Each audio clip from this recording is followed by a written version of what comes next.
الكريم أما بعد فأعوذ بالله من الشيطان الرجيم بسم الله الرحمن الرحيم عن جابر أن سلمة استأذنت رسول الله صلى الله عليه وسلم في الحجامة فأمر أبا طيبة أن يحجمها قال حسبت أنه كان أخاها من الرضاعة أو غلاما لم يحتلم رواه المسلم۔ حضرت امام مسلم علیہ الرحمہ نے حضرت جابر رضی اللہ تعالی عنہ سے روایت نقل کی ہے۔ وہ فرماتے ہیں کہ حضرت ام سلمہ نے رسول اللہ صلی اللہ علیہ وسلم کے فسد کی اجازت مانگی۔ حضور نبی اکرم صلی اللہ علیہ وسلم نے ابو طیبہ کو حکم دیا کہ ان کی فسد کریں۔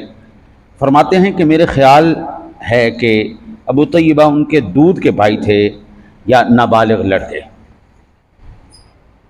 اس حدیث پاک سے یہ بات پتہ چلی، ام سلمہ یہ حضور نبی اکرم صلی اللہ علیہ وسلم کی زوجہ ہیں، آقا جی اعلیٰ نبینا علیہ الصلوۃ والسلام کی ازواج میں پہلے حضرت ام المؤمنین خدیجۃ الکبریٰ رضی اللہ تعالی عنہا اور پھر حضرت سودا رضی اللہ تعالی عنہا، اماں جی عائشہ رضی اللہ تعالی عنہا، اماں جی زینب بنت خزیمہ رضی اللہ تعالی عنہا، حضرت ام سلمہ رضی اللہ تعالی عنہا، حضرت جویریہ رضی اللہ تعالی عنہا، حضرت میمونہ رضی اللہ تعالی عنہا، حضرت صفیہ رضی اللہ تعالی عنہا، اور سیدنا ابو بکر صدیق رضی اللہ تعالیٰ عنہ کی شہزادی اماں جی عائشہ صدیقہ طیبہ طاہرہ ام المؤمنین رضی اللہ تعالیٰ عنہ، یہ آقا جی کے ازواج ہیں۔ وہ لونڈی تھی، وہ زوجہ نہیں تھی، لونڈی تھی، لونڈی کا حکم اور ہے۔ اس طرح 26 بنتے ہیں۔ میں نے بہت عرصہ پہلے ایک کتاب لکھی تھی، گلشن شاف محشر کے مہکتے پھول، ایک میرا کتاب آئی تھی چھوٹی سی، اس کے اندر میں نے آقا جی کے جو ہے نا جی وہ جو لونڈیاں تھیں جو آپ نے نکاح فرمائے تھے، جو آپ کے ازواج رہی ہیں، وہ ان کا میں نے ازواج کی بات کی ہے۔ ماریہ قبطیہ لونڈی ہیں، وہ زوجہ نہیں۔ اچھا جی، آج وہ سسٹم نہیں ہے، یہ حضور کے زمانے میں ختم ہو چکا ہے، اس کے بعد ختم ہو چکا ہے۔ اچھا، ام سلمہ آقا جی علیہ الصلوۃ والسلام کے پاس آئیں، اجازت مانگی، یا رسول اللہ صلی اللہ علیہ وسلم فصل لگوانے ہیں تو آپ کیا حکم ارشاد فرماتے ہیں؟ سادہ لفظوں میں کہوں تو انہوں نے کہا کہ میں نے علاج کروانا ہے، اور علاج کروانے میں عورتیں ڈاکٹر نہیں ہیں، اس وقت عورتیں ڈاکٹر نہیں تھیں، تو یا رسول اللہ میں کس سے علاج کرواؤں؟ آپ زوجہ ہیں، شوہر سے اجازت لے رہی ہیں، کوئی بھی بیوی علاج کروانے سے پہلے اپنے شوہر سے اجازت لے۔ تو آقا جی علیہ الصلوۃ والسلام کی ذات گرامی نے پھر فرمایا ابو طیبہ اس کام میں ماہر ہے۔ اور یہ کون تھے؟ یہ ام سلمہ رضی اللہ تعالیٰ عنہ کے رضاعی بھائی تھے۔ ہاں جی، یا تو پھر بالکل نابالغ تھے یا رضاعی بھائی تھے۔ یہاں سے یہ بات پتہ چلتی ہے کہ اگر خاتون ڈاکٹر ماہر، عطائی نہیں، خاتون ماہر ڈاکٹر موجود نہ ہو کسی خاص مرض میں، تو مرد ڈاکٹر کے پاس بھی علاج کروایا جا سکتا ہے، بشرطے کہ وہ ماہر ہو، نمبر 1۔ نمبر 2 کہ جس حصہ کے جسم کے حصے کا علاج کروانا مقصود ہو، صرف وہ حصہ ظاہر کیا جائے، اس کے علاوہ کوئی ظاہر نہ کیا جائے۔ ہمارے ہاں الحمدللہ اللہ کا احسان ہے، پاکستان میں اب خواتین ڈاکٹر بھی موجود ہیں اور مرد ڈاکٹر بھی موجود ہیں۔ مرد عورت کے پاس نہ جائے، عورت مرد کے پاس نہ جائے۔ اب ہمارے ملک میں میری کئی بھتیجیاں بھانجیاں ہیں جو ڈاکٹر ہیں، اور بھتیجے ہیں بھانجے ہیں وہ ڈاکٹر ہیں، میرا سسرال سارا ڈاکٹروں کا ہے۔ ہاں جی، تو وہ الحمدللہ اب خواتین میں بھی اور ہر شعبہ زندگی کے جنرل ڈاکٹر بھی موجود ہیں، اسپیشلسٹ بھی موجود ہیں، زچگی بچگی والی بھی موجود ہیں، ہاں جی، اور سارے ہر ایک قسم کے علاج کے لیے خواتین بھی موجود ہیں۔ اور ہمارے ہاں الحمدللہ مسلمانوں میں آج تک وہی جو سورہ نور مبارکہ کے پردے کے احکام اللہ نے بیان فرمائے ہیں، اس کے اوپر الحمدللہ ہم عمل کر رہے ہیں، مرد بھی اور خواتین بھی۔ ہمارے مرد بھی حیا والے ہیں، ہماری خواتین بھی حیا والی۔ کیوں؟ وجہ یہ ہے کہ ہمارے علماء نے ہمیں اللہ کا قرآن اور نبی کا فرمان بتایا ہے۔ اللہ وحدہ لا شریک کا پاک کلام ہے، قل للمؤمنین یغضوا من ابصارہم ویحفظوا فروجہم، مردو اپنی نگاہوں کو نیچا رکھو۔ یہ اللہ مردوں کو پہلے حکم فرمائے، مردو اپنی نگاہوں کو نیچا رکھو، من ابصارہم ویحفظوا، اور اپنی شرمگاہوں کی حفاظت کرو، کھلے سانڈ نہیں بننا۔ ہمارے شریعت کی لگامیں ہیں، ہم کوئی کھلے جانور نہیں ہیں۔ ہم اس معاشرے میں دیکھ رہے ہیں جن کا اسلام کے ساتھ کوئی تعلق نہیں ہے، وہ کھلے جانور ہیں، ان کے اندر کوئی شرم نہیں، کوئی حیا نہیں۔ اور ہماری خواتین بھی با حیا کیوں ہیں؟ کہ اللہ کا قرآن ہمارے ماں باپ نے، ہمارے اساتذہ نے، ہمارے علماء نے ہمیں بتایا ہے، وَقُلْ لِلْمُؤْمِنَاتِ يَغْضُضْنَ مِنْ أَبْصَارِهِنَّ وَيَحْفَظْنَ فُرُوجَهُنَّ، یعنی سورہ نور کی، کہ اپنی نگاہوں کو نیچا رکھو، اپنی نگاہوں کو نیچا رکھو، وَيَغْضُضْنَ مِنْ أَبْصَارِهِنَّ وَيَحْفَظْنَ، اور اپنی شرمگاہوں کی حفاظت کرو۔ ہماری مسلمانوں کی مائیں، بیٹیاں، بہنیں با حیا پیدا ہونے سے لے کے مرنے تک، با پردہ، شرم والی، حیا والی، الحمدللہ ثم الحمدللہ۔ وہ اور اگر ہم دوسرے معاشرے کو دیکھیں، بابو آپ کے سامنے ہی کیا بات چھپی ہوئی؟ کون سی بات ہے؟ ہم تو اپنے گھر میں آئے مہمان سے بھی اب ہماری خواتین پردہ کرتی، ان کے سامنے بھی۔ تو جو معاشرہ اس رہنمائی کو فالو نہیں کرتا، اس معاشرے کے اندر کیا حشر ہے؟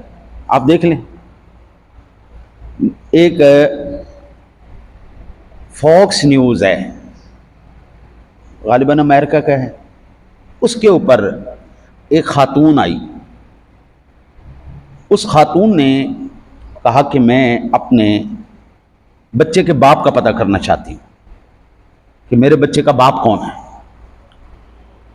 انہوں نے کہا کہ چلیں ٹھیک ہے، آپ ایسا کریں، آپ بتائیں آپ کا کتنے مردوں کے ساتھ تعلق رہا ہے۔ انہوں نے پتہ کیا تو انہوں نے کہا کہ جو مردوں سے ملی ہیں، انہوں نے کہا میں 10 مردوں سے ملی ہوں، 10 مردوں کے DNA ٹیسٹ کیے گئے، ان 10 میں سے کوئی بھی اس کے بچے کا باپ نہیں تھا۔ پھر اس نے کہا کہ اچھا میں آپ پیچھے بھی دیکھتی ہوں، 50 مردوں کا DNA لیا گیا، اور 50 مردوں کے DNA سے بھی اس کے بیٹے کا پتہ نہیں چلا اس کا باپ کون۔ پھر جو اس کے تعلق میں آئے 100 مردوں کے بعد جا کے ایک بندہ ملا جس کا DNA اس کے بچے سے ملا۔ ہماری الحمدللہ ایک مرد کے ساتھ رہتے، اللہ ماشاءاللہ کبھی ہو جائے طلاق ہو جائے تو وہ پھر آگے، وہ بھی اللہ کے حکم کے مطابق، وہ بھی اللہ کے حکم کے مطابق، ایسے نہیں، نہ نہ نہ، کوئی جانور نہیں، عورت ہے، جانور تو نہیں ہے نا، عورت ہے، اللہ تعالیٰ نے اس کو باحیا پیدا کیا ہے۔ اس معاشرے کے اندر آج تک 2026 تک جو عزت اسلام نے عورت کو دی ہے، ماں کو دی ہے، بیٹی کو دی ہے، بہن کو دی ہے، بہو کو دی ہے، بیوی کو دی ہے، وہ کوئی بھی کسی اور مذہب میں موجود نہیں ہے۔ یہ آپ کے ساتھ انڈیا ہے، ان کے بعد ان کے اندر آج بھی، حالانکہ سرکاری طور پر اس کو کہتے ہیں کہ ہم نہیں مانتے، ہم نے منع کر دیا ہے، یہ ستی کرنے کا رواج۔ ستی کرنے کا رواج کیا ہوتا ہے؟ جب شوہر مر جائے ساتھ بیوی کو بھی جلا دو، جب شوہر مر جائے بیوی کو بھی ساتھ جلا دیا جائے، ختم، کھلی ولی، بس۔ لیکن ہمارے اسلام نے کہا خبردار ایسی کوئی حرکت نہیں کرنی، وہ با پردہ رہے، اپنے شوہر کے گھر میں رہے، عدت گزارے، اور بالکل غیر شرعی ملاقاتوں سے بالکل کٹ آف رہے، ضرورت کے مطابق باہر نکلے، اگر اس کا کوئی محرم نہیں ہے اس صورت میں، ورنہ وہاں پر بیٹھے 4 مہینے 10 دن پورے کرے، اس کے بعد پھر اس کو اسلام اجازت دیتا ہے تم اور شوہر کے ساتھ، اور بندے کے ساتھ شادی کر سکتے۔ تو یہ شرم و حیا کا سبق کس نے دیا؟ اللہ اور اس کے رسول نے۔ ہماری بیٹیاں، ہماری مائیں، ہماری بہنیں، ہماری بچیاں کیوں یہ وفادار ہیں؟ اس لیے کہ اللہ اور اس کے رسول کی شریعت نے ان کو لگام ڈال کے رکھی، ورنہ بے لگام ہو جائیں تو ہمارے پاکستان کے اندر یہ احتجاج ہوئے، یہ موبتی مافیا، ہاں جی، یہ لنڈے کے انگریز، انہوں نے کہا نا میرا جسم میری مرضی، ہاں جی، اپنا کھانا خود ہی گرم کرو، اپنے معاملات خود ہی کرو، ہاں جی، اور اللہ معاف کرے، اللہ معاف کرے، بے شرمی کو وہ اعزاز سمجھتے ہیں کہ ہم جتنی بے شرم ہو جائیں گی بڑی اعزاز کی بات ہے۔ اللہ کی قسم یہ بڑی شرمندگی کی بات ہے، یہ بڑی شرمندگی کی بات ہے۔ آج ہم جگر گوشہ رسول خاتون جنت بی فاطمہ الزہرا رضی اللہ تعالی عنہا کا، آقا جی کی صاحبزادیوں کا، آقا جی کی ازواج کا ہم کیوں احترام کرتے ہیں؟ اس کی وجہ یہ ہے کہ شرم و حیا میں انہوں نے تاریخ رقم کی، وہ مثالیں بنی ہیں اپنی۔ حضرت مثال بننا بڑا مشکل ہوتا ہے، لوگ ہزاروں پھر رہے ہیں۔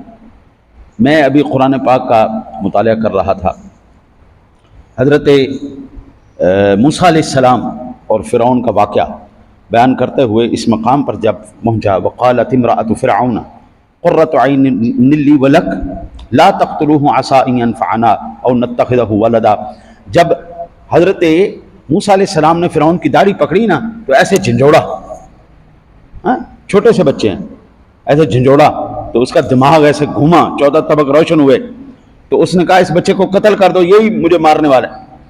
تو فوراً وہ خاتون اٹھی اور اس نے ناموس موسیٰ کی حفاظت کی، پورا محل اس کا، فوج اس کی، سارا کچھ اس کا، لیکن اللہ تعالیٰ نے وہ گولڈن ورڈ جو نبی کے ناموس کے تحفظ کے لیے اس عورت نے کہے، اس غیرت مند عورت کا بھی اللہ نے ذکر کیا ہے، صرف مردوں کا نہیں۔ یہ کبھی عورتوں کا ذکر چھڑا تو پھر میں آپ کو تفصیل سے عرض کروں گا کس کس عورت کو اللہ نے ضرب اللہ مثلا للذین آمنوا امرأۃ فرعون وامرأۃ لوط، یعنی کس کس عورت کی مثالیں اللہ تعالیٰ نے۔ عورتیں ہماری مثال ہیں پوری دنیا کے لیے، اور وہ مثال کس نے بنایا؟ وہ اللہ کے قرآن نے اور نبی کے فرمان نے بنایا۔ دعا کرو اللہ تعالیٰ اپنے محبوب کریم علیہ الصلوۃ والتسلیم کا صدقہ آپ کو مجھے سرور دو عالم صلی اللہ علیہ وسلم کے احکام پر عمل کی توفیق نصیب فرمائے۔